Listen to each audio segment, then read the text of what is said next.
Allahu Akbar. Serahkan semua urusanku kepadamu ya Allah. Aku tak mampu, aku tak sanggup. Aku hanya akan hidup bahagia. Letakkan di dada. Seperti seorang bayi yang dipeluk ibunya sendiri. Sekarang bayangkan bayinya adalah Anda. Ya, Anda dipeluk. Ya. Atau bayangkan juga. Ya, orang-orang robot yang keluar dari programnya pastinya nggak akan nyaman. Nah, Bapak Ibu punya program yang ditanam di chip di dalam hatinya. Namanya chip bahagia. Nah, orang-orang yang nggak bahagia itu keluar dari programnya. Maka Bapak Ibu serahkan ke Allah semua urusan. Bapak Ibu semua punya urusan, ya, semua, ya, yang ada di kertas-kertas merah itu. Kertas-kertas merah itu serahkan semua ke Allah. Di sini Anda hidup bahagia. Maka setelah itu kita baca Al-Fatihah dan ayat untuk menggetarkan jiwa kita. Coba renungkan ayat Al-Quran, Al-Fatihah. Dan kalau bisa baca ayat itu yang Anda paham. Seperti misalnya Mbak Citra Kirana. Beliau makanya sangat suka sekali dengan bermain film bersama dengan kita. Beliau dapat banyak ilmu. Sekarang udah pakai garpu tala kemana-mana. Dapat ayat. Salamun alaikum bima sabartum. Ya, salam sejahtera bagimu wahai yang ahli sabar. Kan ada pintu-pintu surga itu macam-macam. Nah, pintu surga bagi Mbak Citra Kirana adalah sabar. Karena dia difitnah macam-macam segala macam, kan dibuka aibnya dan seterusnya, kita tahu semua ceritanya.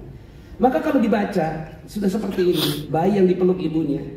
Al-Fatihah kita baca waladhdallin amin. Salamun alaikum bima sabartum. Ulangi aja. Salamun alaikum bima sabartum.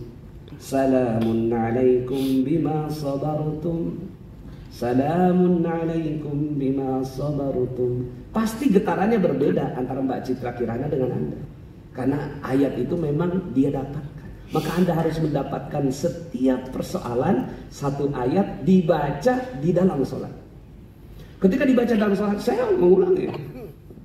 Waj'alna bainakum wa bainal qura allati barakna fiha quran zahiratan wa qaddarna fiha as-sayr siru fiha layaliya wa ayyaman aminin. Berjalanlah kamu siang malam hari dalam keadaan aman. Allahu Akbar. Tenang hati. Ruku. Ini simbol paradox of Kennedy. Ridho. Menerima dengan lapang dada. Makanya gerakannya bagi orang-orang yang udah kayak saya 40 tahun ke atas. Udah mulai ketarik di sini, ketarik di sini. Ruku paradox of Kennedy, terima dengan lapang dada karena itu posisinya nol antara kepala kita sama yang paling hina itu sejajar. Maka ridho nol. Setelah itu i'tidal ini law of projection. Allahu Akbar. Ya, jadi kita menyerahkan. Ya Allah, aku ridho ya Allah, badanku nggak sehat ya Allah, aku ridho, tapi aku mau sehat ya Allah. Itu law of projectionnya. Jadi di ridho, tapi di sini ada harapan bangkit dari kedudukan yang nol tadi. Tadi yang sering tadi sebut titik nol itulah adalah ridho atau ruku. Sujud, turunkan garis kebenaran. Turunkan garis kebenaran. Pada saat sujud, posisi kepala kita lebih rendah daripada yang hina dalam tubuh kita. Ya. Sujud. Saya yang salah, saya yang salah, saya yang salah, saya yang salah. Sampai meneteskan air mata. Saya yang salah ya Allah. Ini gara-gara saya. Maafin saya. Itu jiwa yang harus ada. Bacaannya tetap subhana rabbiyal a'la. Jadi nggak boleh seperti itu, ya. Terus kemudian ucapannya maafin aku ya Allah, aku salah, dia benar. Ya. Ucapannya tetap subhana rabbiyal a'la, tapi hati aku yang salah. Coba tiap hari ya Bapak Ibu. Tiap hari latihan ini. Masya Allah, Anda akan berubah. Anda akan mengalami jiwa yang berbeda. Dan ini diulang 2 kali. Hanya satu gerakan ini yang diulang 2 kali dalam satu rakaat.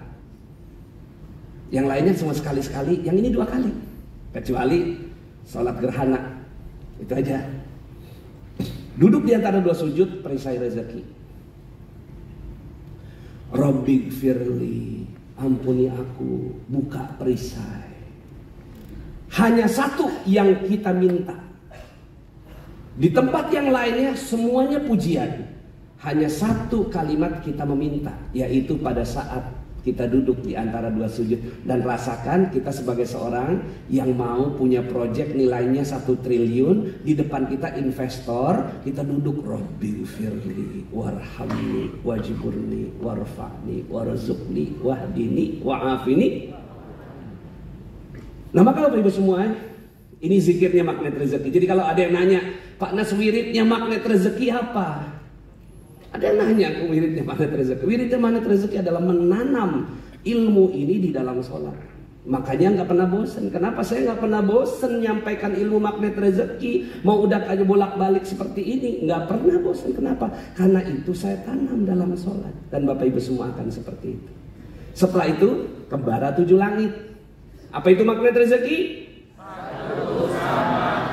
Apa itu magnet rezeki? Terhubungnya sampai mana? Sampai langit ke-7. Itu terhubung.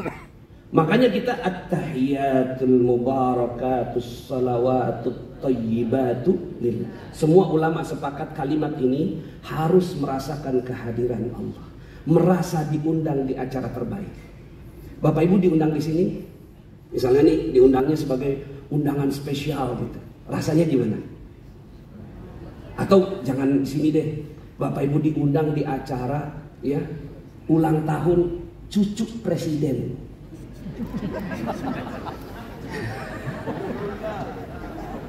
Wih, di posting ya kan?